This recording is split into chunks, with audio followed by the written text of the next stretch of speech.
दर्शकों, जैसा कि हम सभी जानते हैं कि हिंदी धर्म ग्रंथों में समय के कालखंड को 4 युगों अर्थात सतयुग, त्रेता युग, द्वापर युग और कलयुग में बांटा गया है, जिसमें कलयुग को मानव का सबसे शापित युग माना गया है।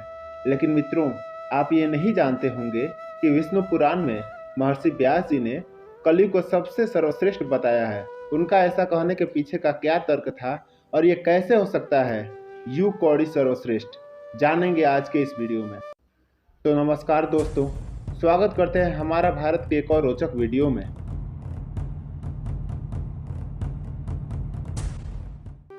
मित्रों, विष्णु पुराण के छठे अंश के अध्याय 2 में वर्णित आज की इस कथा के अनुसार एक दिन महर्षि व्यास गंगा नदी में स्नान कर रहे थे। तभी कुछ ऋषिगण वहां पहुंचे और उन्होंने देखा कि व्यास जी नदी में डुबकी लगाकर ध्यान कर रहे हैं। ये देखकर वे लोग वहीं तट पर वृक्षों के तले बैठ गए। फिर कुछ देर बाद जब महर्षि व्यास ध्यान से उठकर खड़े हुए तो कहने लगे, युगों में कलयुग, वर्णों में शूद्र और इंसानों में स्त्री श्रेष्ठ है।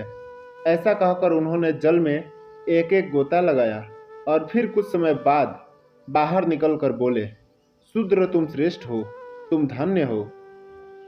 ये कहकर महामुनि फिर जल में मग्न हो गए और फिर खड़े होकर बोले, स्त्रियां ही साधु हैं और इस लोक में उनसे ज्यादा धन्य कोई नहीं। गंगा तट पर बैठे ऋषियों ने जब ये सुना तब उन्हें बड़ा ही आश्चर्य हुआ।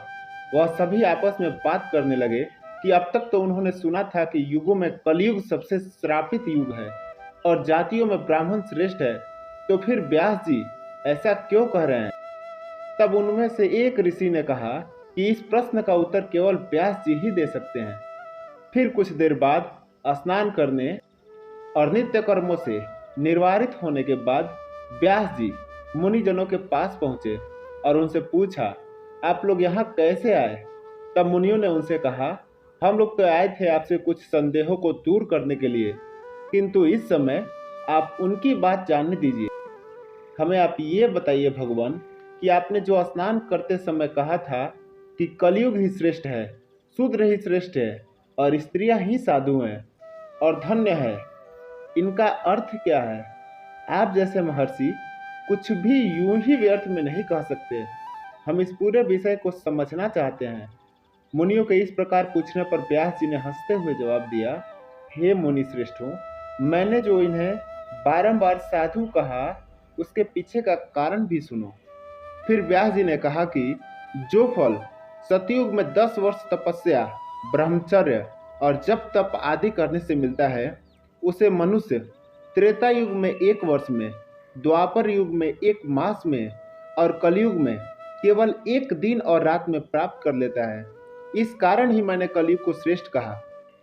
वही जो फल सतयुग में ध्यान, त्रेता में यज्ञ और द्वापर में देवार्चन करने से प्राप्त होता है, वही कलयुग में भगवान श्री कृष्ण का कीर्तन करने मात्र से मिल जाता है।